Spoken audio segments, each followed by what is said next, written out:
Hello and welcome back to a new First Impressions video where I will be talking about an album I should have talked about last year.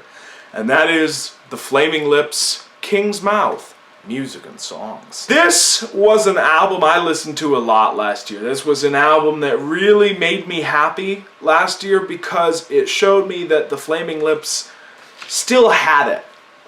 And to understand why that would have been in question for me, I kind of have to talk about The Flaming Lips in the 2010s.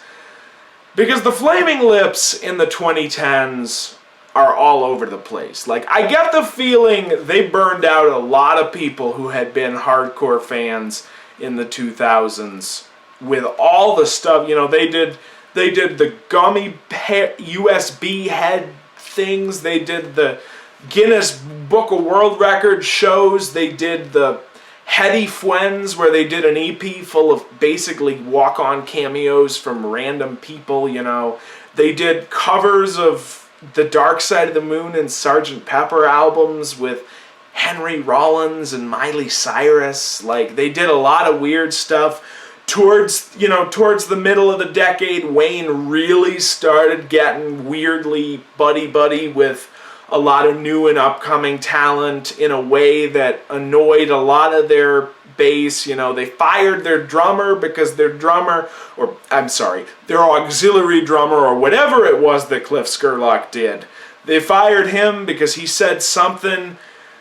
God, I don't even remember what that was about. I want to say he accused some Oklahoma bigwig's daughter of racism, and Wayne was like super close to that Oklahoma bigwig, and that was the end of that. They did an album with Miley Cyrus, you know, they did an album with an alter ego, they did a song that's 24 hours long, you know. The point of all of this is the Flaming Lips did a lot last decade, and in between all of that stuff was the actual albums. They only got around to releasing 3. There was The Terror, which I loved. This album, which I shall attempt to pronounce once, this is Oxymolody. I have no idea. It's Polish for some reason. A lot of people did not like this one. I liked it okay, but it's not their best by any means. And then there's this. And with this, you know, everybody I know panned this album. Like I said, I thought it was okay. I own it on vinyl. I thought it was okay. Basically a continuation of the Terror sound with little hints of Yoshimi thrown in there for good measure. But, you know, it's kind of all runs together for me. It's an album I enjoy a lot when it's on, but when it's off, I don't remember anything from it. And it is the only Flaming Lips album I can say that about. You know, every Flaming Lips album from the early 90s up until The Terror has something I can remember like that. Even if on something like Hit to Death in the Future Head, what I remember is that annoying 23-minute track of just noise looped over and over and over again. I don't remember anything from this album. And so, you know, I was concerned when I bought this, which I did the day it came out on CD. And I put it in, and I listened to it, and I don't think I really knew what to expect. But what I heard, the music on this album, reminds me a lot of the old Flaming Lips stuff from the 2000s. And I realize that saying old Flaming Lips about a band that's been making music since 1984 is kind of stupid, but you get what I'm saying here. This is a concept album that I believe may have been written for a modern art exhibition of some kind that Wayne participated in, about the story of a giant king who rules a city, his mother gives birth to him and then dies. He grows up to be a giant for some reason.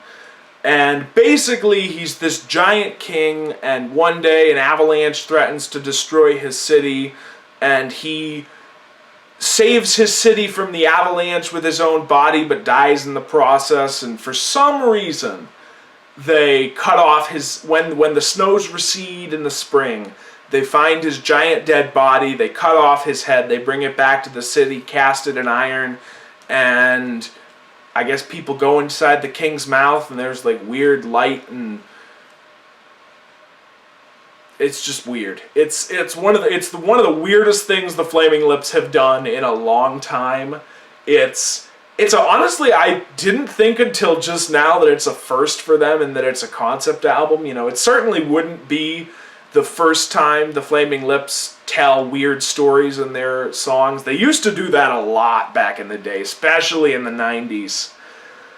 But it's the first time they've ever dedicated an entire record to one of those stories, in my knowledge. And it's a lot of fun. There's a lot of good tracks on here. You know, The Sparrow, Giant Baby, All for the Life of the City. You know, there's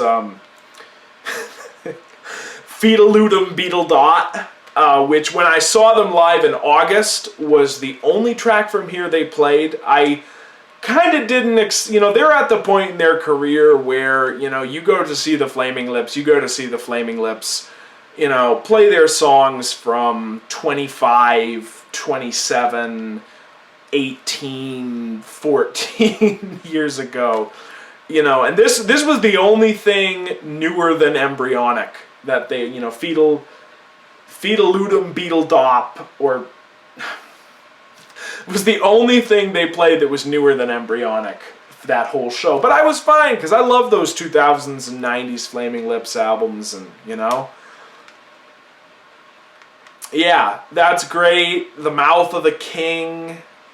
It's just really good stuff. Mick Jones is on this album. He does the narration. It's fun. It's a lot of fun. It's not essential listening by any means, but it's very, very good, and it made me hopeful for their new album that's coming out in September in a way that I probably would not be if this hadn't existed. In a way, what this reminds me of the most probably is Zaireeka, where, Zaireeka is a weird experimental record that, you don't necessarily have to listen to Zaireeka, but the transition from Clouds Taste Metallic to the Soft Bulletin makes a whole lot less sense if you don't listen to Zaireeka than if you do.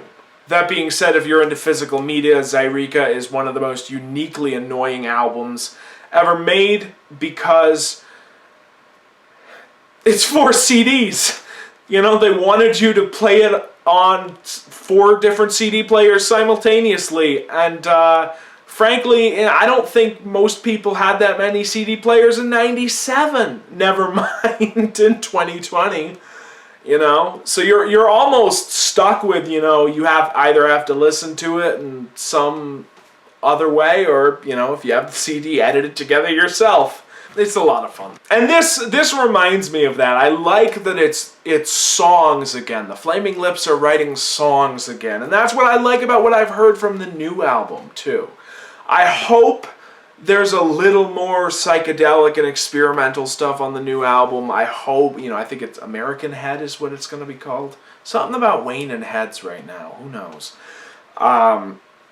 I hope it's going to be a little more psychedelic, because all the singles that I've heard are a little more acoustic-y and low-key. And while that's definitely a side of the Flaming Lips that I like, I've always loved the weird psychedelic pop that these guys make. So I hope there's a little bit more of that. But, by the same token, this album and The Terror were very droney. The Flaming Lips got into this mode for a minute there where they were just making drones. Just drones. And sometimes those drones would have songs in them. The Terror did that a lot. But a lot of the stuff on this album, And I think the response to that last album made them realize that people wanted songs again, so that's probably one of the reasons this turned out the way it did. But yeah, like I said, Really strong album. Highly recommended to anybody who's a Flaming Lips fan. If you've never heard of the Flaming Lips, should you listen to this? Maybe. I would say listen to Yoshimi or The Soft Bulletin or Embryonic, maybe not Embryonic, At War with the Mystics or Clouds Taste Metallic or the one that has She Don't Use Jelly that I always forget the title of. Because they used to love to give their albums these ridiculous names. Like, I got the CD right here. Transmissions from the Satellite Heart, featuring the absolute sounds of the Flaming Lips. That one. Listen to any of those. They were also phenomenal live. I would highly recommend, when and if this whole situation ends, when it ends. I would recommend trying to see them live. They put on a phenomenal show. Like I said, saw them last summer. Absolutely worth it. They had the Claypool Lennon Delirium opening for them. That was just sort of the cherry on top. I just wanted to see the Flaming Lips, but anyway. All in all, I would rate this album probably, I'm going to give it an 8. Not a very high 8, low 8, but I'm going to give it an 8 because I really enjoyed it.